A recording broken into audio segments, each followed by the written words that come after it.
Assalamualaikum warahmatullahi wabarakatuh. Salam hormat untuk semua. Saya mau berbagi cerita tentang bahagia tiada batas seseorang yang sudah sampai kepada fase laduni, atau orang yang sudah mendapatkan ilmu laduni. Bagi yang belum, dulu saya punya konsep atau punya angen-angen, punya imajinasi, kalau punya ilmu laduni itu apa-apa paham, apa-apa paham. Pikiran saya, buka kitab paham, buka kitab paham, buka kitab paham. Jadi bisa dibilang masuk begitu, iya, tapi bukan itu yang dimaksud. Karena ilmu laduni yang saya lakukan, yang saya dapatkan tentang fase itu, jadi yang dikasih tahu itu inti, ya, intinya. Dan laduni itu selalu dituntun, selalu dikasih ilmu. Artinya kalau bingung ditanya tentang apa, umpamanya ada orang bertanya tentang yang nggak masuk akal apa bagaimana, itu terus langsung disampaikan, langsung kayak seakan-akan kayak ada terngiang gitu ya. Kan laduni artinya di sisiku, jadi ilmunya itu langsung disampaikan. Ya ini kan pengalaman. Jadi kenapa saya catat ini surat? Ini bagi yang belum, ini untuk peneguhan agar yakinnya itu tambah, ya. Surat Ali Imran ayat 190 ini tentang akal. Jadi Gusti Allah sendiri di situ sedikit nyindir. Ya, cara gampangnya, gunakanlah akalmu untuk mencariku. Ya, jadi malah disuruh akal yang digunakan, ya. Secara akal dulu, secara akliyah dicari. Kedua, Ali Imran 109 tentang urusan. Jadi hal apapun ya udah yang ngurusin Gusti Allah gitu loh. Jangan berpikir nanti ada gaib, ada yang begini-begini, tetap Gusti Allah yang ngurusin. Terus Al-Baqarah 115 tentang luasnya ilmu. Jadi kalau kita mendapatkan ilmu apapun yang masuk di dalam imajinasi kita, itu jangan berpikir, wah ini ilmu dari setan, wah ini ilmu sesat. Jangan, ilmunya Gusti Allah. Gusti Allah mengatakan ilmunya sangat luas. Untuk peneguhan saja, agar nggak ragu. Nah terus kalau ada gangguan apapun, selalu asal makhluk semuanya dari Gusti Allah. Itu untuk peneguhan kita. Ini mohon maaf bagi yang belum, ya, bagi yang belum atau lagi proses atau yang lagi di tengah-tengah. Jadi apa yang dibaca, video yang kalau kurang lebih itu 2 bulan yang lalu, ya, ada video yang judulnya ilmu laduni. Ya, pengen punya ilmu laduni itu sudah saya jelaskan di situ. Bagi yang Islam, fokus kepada la ilaha illallah, ya. La, ya, jangan la, ya. La ilaha illallah, bukan lallah, bukan, ya. La ilaha illallah, a. Karena nggak ada o, ya, adanya a. Allah, bukan Allah, bukan. Apalagi Allah, bukan, jauh, ya. Ya, Allah, a, ya. Terus ya tadi la ilaha illallah, la ilaha illa huwa, la ilaha illa anta, la ilaha illa ana. Itu mohon dimaknai. Kalau kita membaca la ilaha illallah, hatinya sibuk dengan makna, imajinasi tidak akan bayangin huruf, gitu loh maksudnya. Jadi disinkronkan. Mulut mengucap, tapi imajinasi kepada makna, bukan kepada huruf ya. Jadi mohon jangan berimajinasi dengan kalimat, dengan huruf, tapi dengan makna, maksud, tujuannya. Ini bagi yang proses. Terus ada subscriber yang berkomen itu di bawah. Kalau orang udah laduni itu siluman, setan, jin, iblis itu pada takut. Yo, memang betul yang saya alami. Betul itu. Sebenarnya kalau yang menurut saya pribadi yang saya alami waktu pertama memang seakan-akan dia lari takut. Pas saya pahami bukan lari, dia itu nyisih atau risih. Risih itu apa ya? Segan. Dia nggak mau dekat-dekat dengan orang yang sudah laduni, malu, takutnya diapa-apain gitu aja. Ya, jadi hal-hal gaib seperti yang disebut ada siluman, ada jin, ada apa yang disebutlah ya, yang orang yakin bahwa itu wujud, itu sudah tidak mau mendekat. Makanya kemarin video yang sebulan yang lalu yang judul apa, yang jalan-jalan ke makam malam-malam itu saya sendiri bingung. Kalau saya ambil gambar di makam malam-malam, ya nanti videonya nggak ada penampakan, ya nggak serem juga. Nanti videonya sepi, nggak ada yang nonton.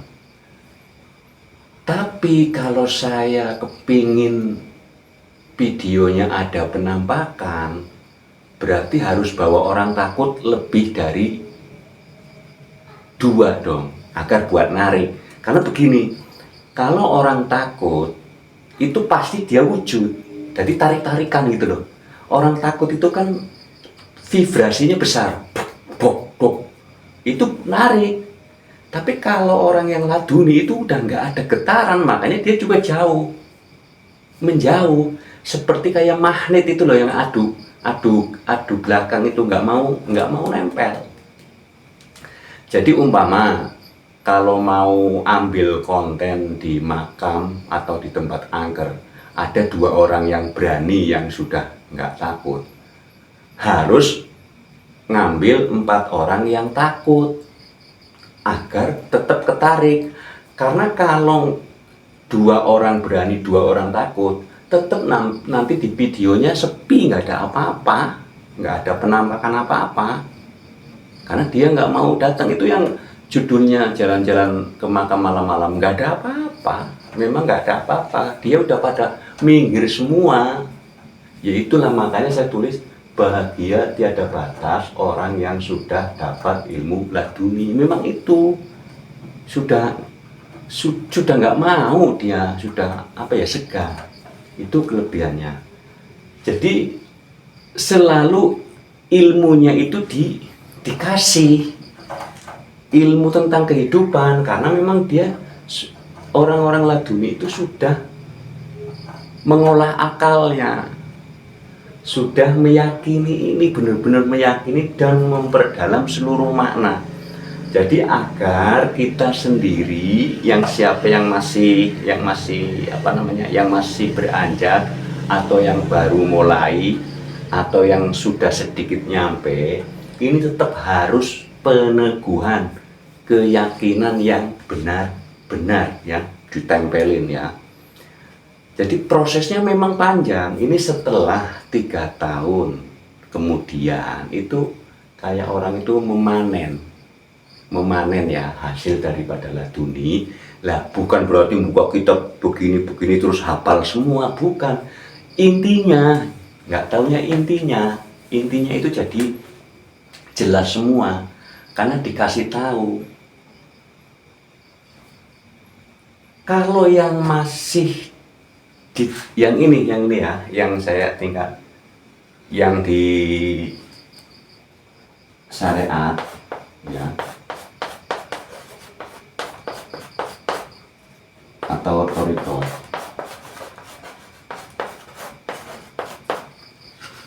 tetap ini harus keluar. Kan begini contohnya, kenapa sih ya? Saya gambarkan sunatullah ya.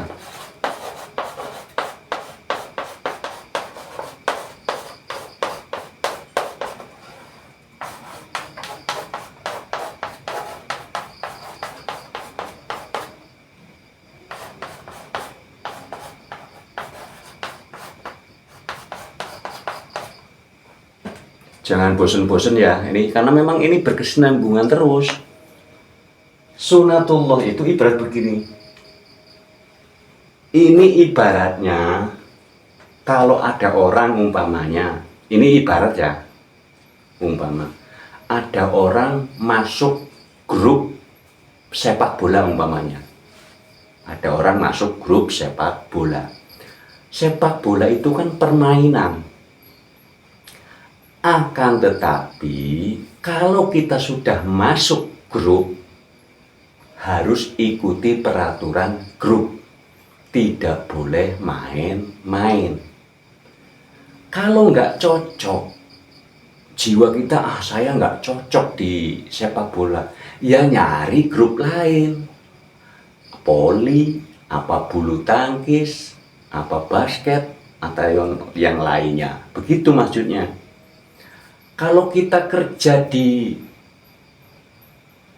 bank umpamanya, kok jiwanya nggak sreg, ya cari kerjaan lain, keluar cari kerjaan lain, jangan dipaksa. Itu yang disebut sunatullah. Kalau ada orang di sini kan banyak grupnya nih, nggak kuat, nggak cocok, nggak sreg, ya cari yang lain. Kalau di sini ya harus ikutin aturan ini. Kalau di sini juga harus ikutin aturan ini, begitu loh. Kalau nggak mau aturan ini ya harus keluar. Harus keluar. Contohnya begini. Kalau orang tujuan umpamanya Jakarta, naik bis umpamanya, itu rombongan. Ya di sini, ini kan rombongan.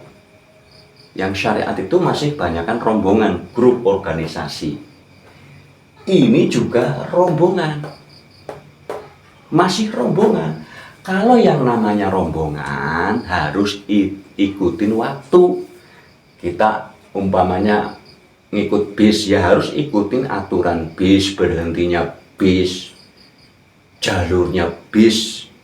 Yang ikut kereta ya harus ikuti aturan kereta, jam berangkatnya, jam berhentinya, sampai kepada sampainya. Jadi kalau grup masih mengikuti aturan, masih ada aturan yang harus dikerjakan, yang harus diterapkan. Lah kalau sudah ke hakikat, ini sendiri-sendiri. Ibaratnya mau ke Jakarta itu pakai mobil pribadi, itu bebas. Jam berapa mau berangkat, mau berapa kali berhenti terserah, mau berapa kali ke rest area terserah, ngantuk dikit ya berhenti, kalau sudah sehat lanjut kembali. Jadi sebenarnya justru tingkatan hakikat itu lebih nyaman. Karena mau ngapa-ngapain ngatur jamnya sendiri. Itu kalau di sini jamnya harus ikut grup. Ini juga jamnya harus ikut grup. Waktunya jam berapa, di mana, bulan berapa harus ikutin grup. Seperti halnya berangkat ke Jakarta, ikut pesawat, harus jamnya ngikut pesawat, aturannya harus diikutin. Bis juga harus ikutin jamnya, ikutin peraturannya, kereta juga sama. Tapi kalau sudah di sini berarti sudah sendiri, bawa mobil sendiri atau kendaraan roda 2 sendiri, bebas mau berangkat jam berapa, tidak terbentur, tidak terpantek oleh waktu, atau nggak tegang itu. Kalau berangkat sendiri itu nggak tegang, nanti lambat, nanti telat, enggak itu. Umpamanya kalau di bidang usaha, kalau yang ini biasanya wira swasta, dagang, terus apa lagi nih? Kalau di sini ini kerja pabrik, ya ini masih kerja pak, kerja yang ada aturan kelompok, ya ini. Kalau di sini sudah sendiri ya, wira swasta ini di sini. Nah ini apa? Ini kan sudah, ya namanya makrifat itu sudah mengenal, mengetahui caranya ini, mengetahui caranya ini, mengetahui cara ini. Ya saya pahami begitu. Jadi memang kelebihan seseorang yang sudah laduni itu bahagianya tanpa batas. Saya nggak mau menyampaikan di video ini. Nanti kalau face to face berhadapan nanti saya sampaikan, karena ada sesuatu yang saya sampaikan nanti masa iya. Jadi kebahagiaan yang tiada batas seseorang yang sudah ketemu Kanjeng Ijroil juga nggak takut. Banyak sekali. Pokoknya banyak sekali orang-orang yang sudah mendapatkan ilmu laduni, banyak sekali kelebihannya.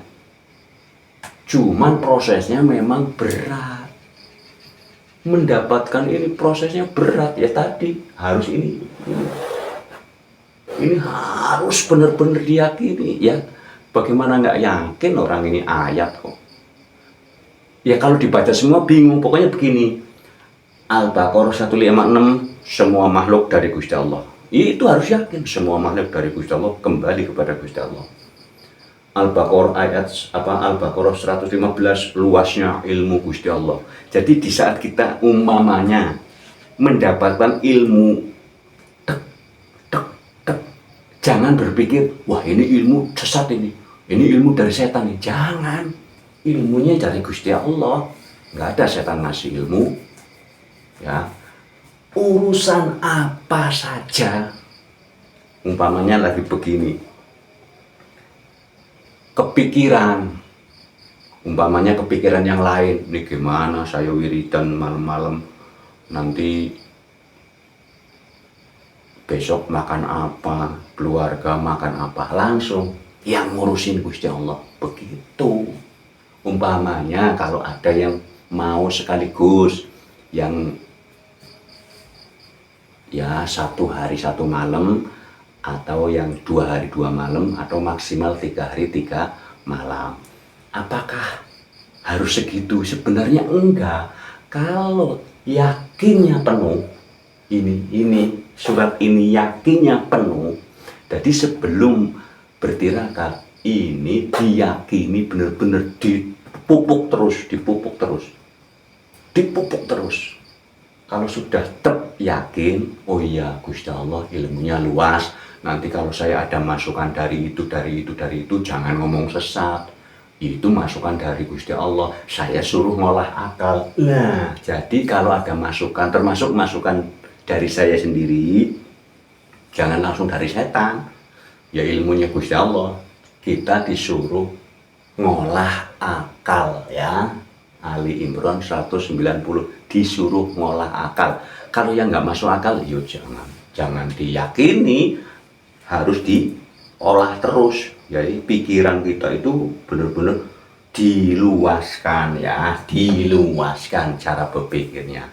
Jadi kita harus bisa melihat mindset dan konsep ini ya. Kadang mindset dan konsep itu tidak seimbang. Nanti sudah ada di konsep, pas ketemu objek nggak seimbang. Contoh, yang video yang kemarin sudah saya sampaikan. Dulu ini pelajaran saya dulu saya kalau kalimatnya usolli, umpamanya usolli fardal maghribi thalasa raqaatin mustaqbilal qiblati imaman lillahi ta'ala. Dulu ya, saya begini, kalimatnya, konsepnya itu jelas, usolli, tapi pas begini mindsetnya sholat lah, ini kan nggak sinkron. mindsetnya sholat. Padahal kalau usolli itu menghormat, sudah benar begini. Usolli itu saya menghormat, itu sudah benar.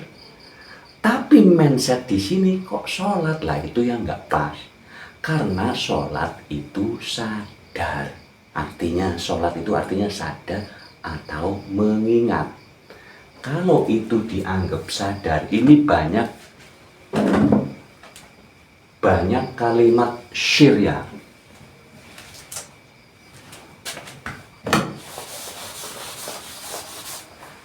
Banyak kalimat syir yang nggak pernah disampaikan.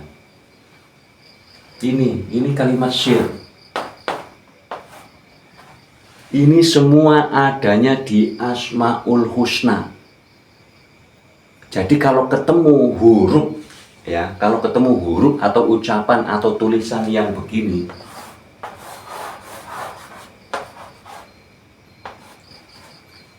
umpamanya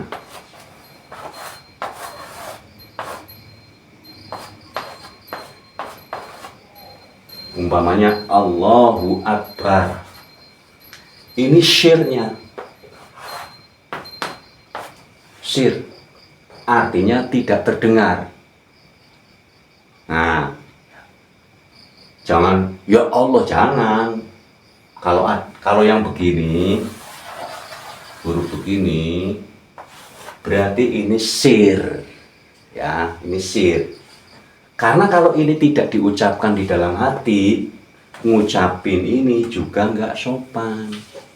Itu saja, nggak ngucapin nama kan nggak sopan, lagi berhadapan kok ngucapin nama. Ya kan nggak sopan. Saya contohin video yang terdahulu. Ini.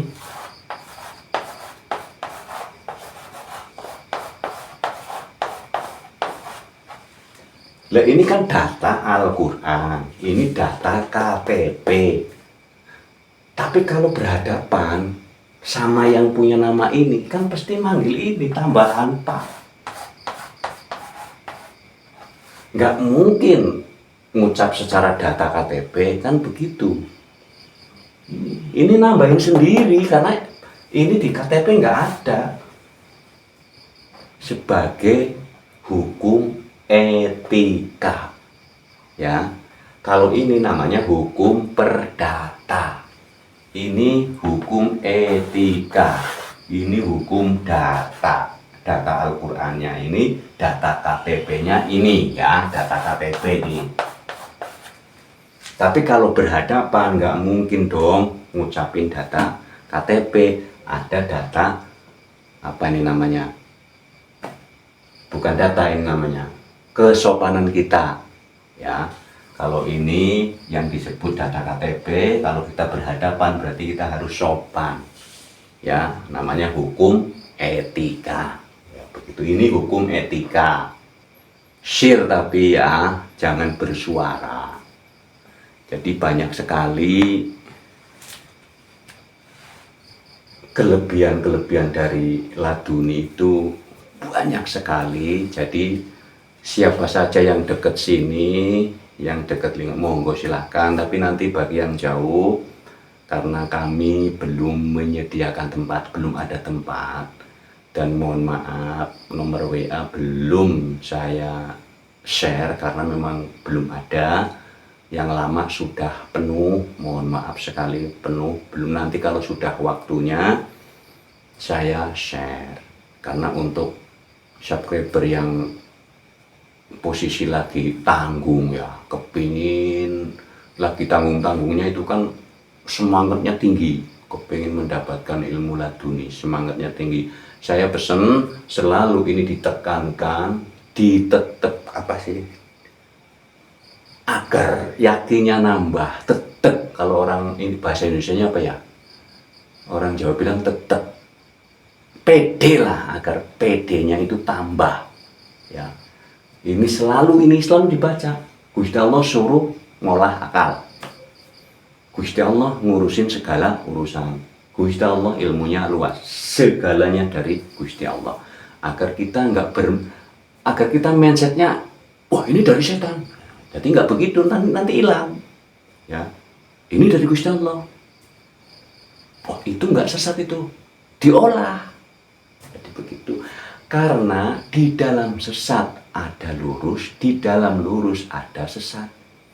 Di dalam baik ada salah, di dalam salah ada baik. Ya, di dalam baik ada buruk, di dalam buruk ada baik. Di dalam benar ada salah, di dalam salah ada benar. Coba dipraktekkan. Ya, jadi jangan selalu, oh itu salah, jangan. Di dalam salah untuk memancing keluarnya kebenaran. Di dalam benar untuk memancing keluarnya salah. Ya, ini namanya ilmunya Gusti Allah sangat luas. Ini saya tambahin lagi sedikit. Dulu waktu belum laduni dulu, kalau makan sisa itu kan mau buang takut. Kalau dulu, wah itu makanan jangan dibuang, nanti nggak berkah loh. Dulu takut, tapi sekarang nggak takut. Karena apa? Di saat nasi sisa, kita langsung ditunjukin suara, buanglah ke makhluk-makhlukku, ucapkanlah agar membuang nasimu tetap sedekah, tetap ibadah. Carilah ayam, kucing, hewan-hewan yang lain. Jadi pas buang sedekah buat ayam. Itu asli. Dulu kan kalau makan sisa takut buangnya. Sekarang mah enggak, langsung nyari ayam atau nyari hewan yang lain buat dimakan. Minimal kan semut pasti makan, kan begitu. Ya. Cukup sekian ya. Barangkali nanti masih kurang jelas, masih terus saya sambung karena ilmu makrifat itu berkesinambungan terus agar di sini terakliyahkan, terfikirkan, tertafakurkan, teriktikafkan, ya, terkholwatkan, apalagi masih banyak ya. Mohon diluaskan, barangkali tadi saya kurang luas, mohon diluaskan. Ya, wassalamualaikum warahmatullahi wabarakatuh. Salam hormat untuk semua.